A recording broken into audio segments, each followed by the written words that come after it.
Hi, I'm Jess Cope and I directed Drive Home and The Raven That Refused to Sing.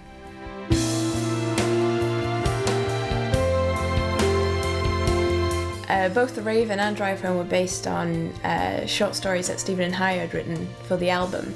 And then when Stephen asked me to do the music videos, he said, you know, I can base them on the stories or I can develop them.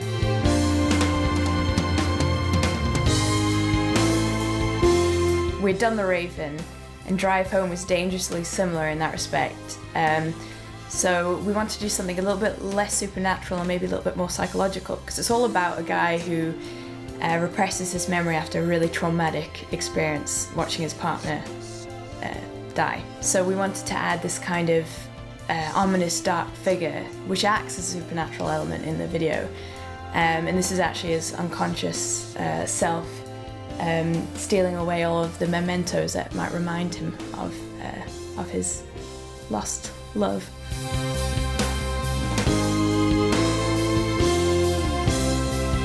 Oh man, it's ace working with Stephen. Because this is my third video working with him, I think we've kind of gained some trust, and he's brilliant at the beginning of a project because he's really involved in the initial stages when it comes to writing the treatment and getting the ideas out there. But after we've agreed, or after he's like kind of signed off the idea, he just trusts me to get on with it. And throughout the project we send him stills and we like keep him, you know, involved in what's going on, but he's very hands-off when it comes to the making of it, and I think that's really good for somebody like me.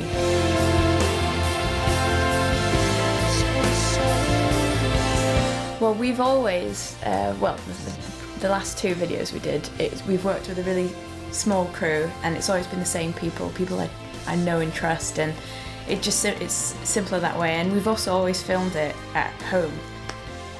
But with this one, it was a bigger project, and we wanted to expand on what we'd done before. And because we were doing two different styles of animation, we wanted to kind of like push the boat a bit. And so we got in VFX guys, a guy called Hassan who did VFX in New York, another guy called Venki from India. I've done much less animation than before and more directing. We had 3 animators on this one. I think all in all we had 15 crew members.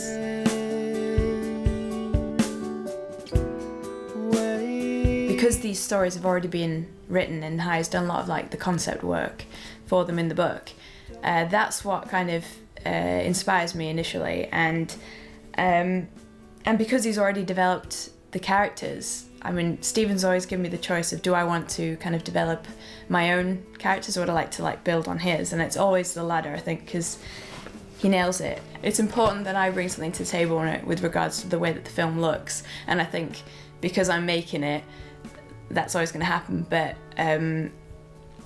what's more important is I stay true to Hai's original stuff, because it is always so inspiring.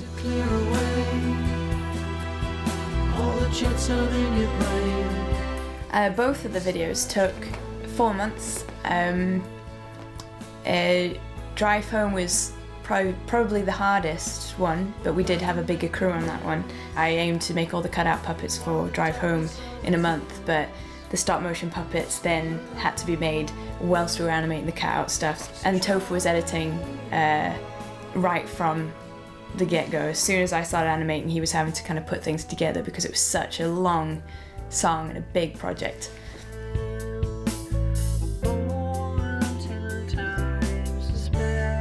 Our aim at the start of Drive Home, and I think for The Raven, because they were both almost 8 minutes, was 11 seconds a day, and we had 2 months to animate.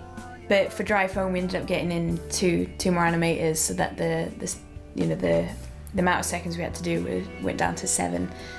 But it was still like constant work. We started in the morning and worked up until the early hours of the next morning.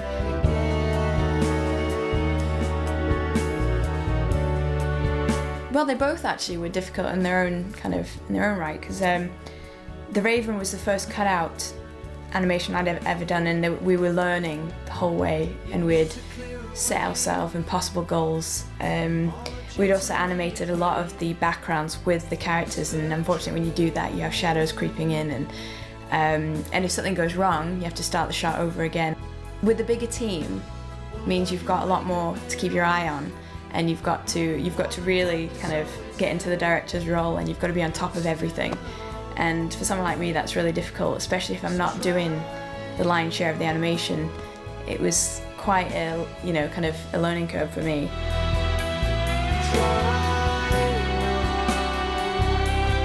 Well, for two reasons.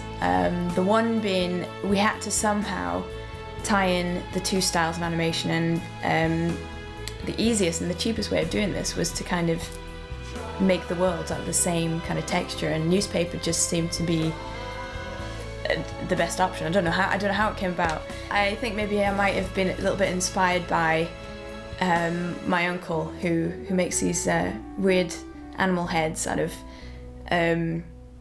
wire frames, and then he covers them in like magazine print, and they always look really cool to me, and they've been around for years. My friend Ali Cross, who animated on the drive home, she had made a film years ago, and she used books for her little cut-out puppets, so it's kind of, I'm just a big fat copier really. But it was mainly to unify the two worlds.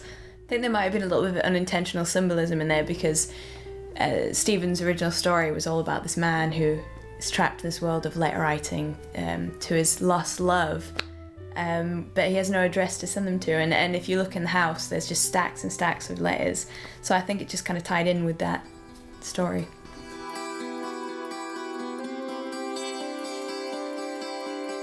This story has a lot of kind of flashbacks in it, or memories of this guy's past, and we wanted to do something different to the usual way of like representing a flashback. We decided to kind of do two different styles of animation, and we made the cutouts. All of the cutout animation is representing things that have happened in the past, and all the stop motion animation represents the present time, because it feels more real, and that's really the reason why.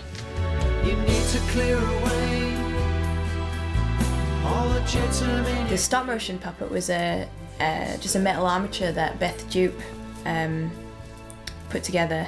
She made a fiberglass head and just pasted real newspaper on there. And his clothes obviously couldn't be real newspaper. That was all material that we'd printed the newspaper print onto. And I made the glasses out of just wire and acrylic plastic that I filed down and sanded to give it like a little smooth finish.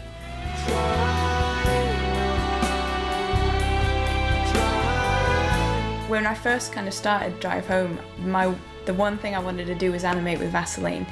My friend Ali had done it before in her degree film, and I just thought it looked great. The Vaseline was literally just painted on glass, on a multiplane, like on the Raven, and it was just manipulated with a paintbrush and toothpicks. For one of the scenes, we made it rain, so that it could be a little bit more crude. But all the shots at night, that was all manipulated with the paintbrush, and then we did add a few effects in post-production to kind of smooth it out a bit, but that's how the water was made. I think it had a quite nice effect.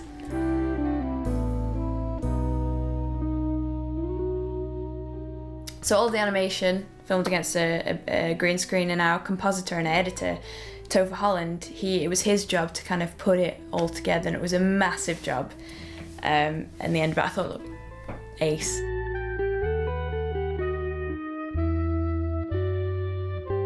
I'm very fortunate in the way that I've got a very artistic family, so we got my mum on board for a week, and all those little chairs and books and tables, I made the typewriter, but everything else my mum made, and Beth Dupe.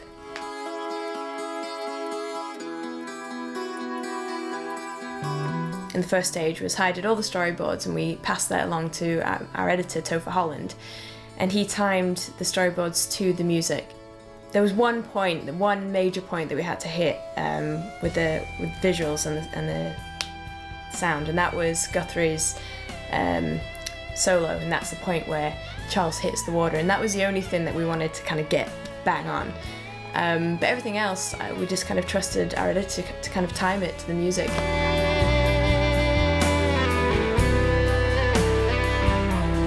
After we had developed a treatment that Stephen was happy with, it just seemed the most perfect person to get the storyboards was Hayo. He already knew the look of the character, he already knew the story, and he loved the development we'd made to it. So I passed the treatment on to him and got him to do the most incredible storyboards. And from that, we kind of made any kind of changes and passed it on to our editor, and he timed it to the music. And then basically we'll work from this animatic throughout the project. We have shot lists and everything is timed. And animatic is so important because you can't overshoot animation, you don't have time.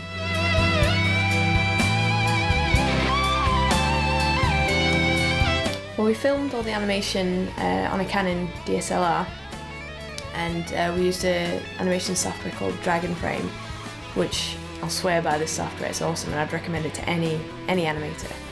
It was edited using Final Cut Pro, and all of our compositor used After Effects to do all the compositing and any kind of special effects.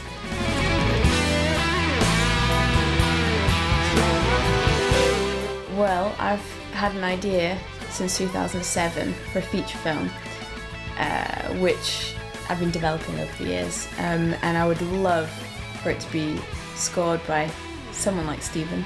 It would have to be done right, it'd have to be done with the right budget, so you never know.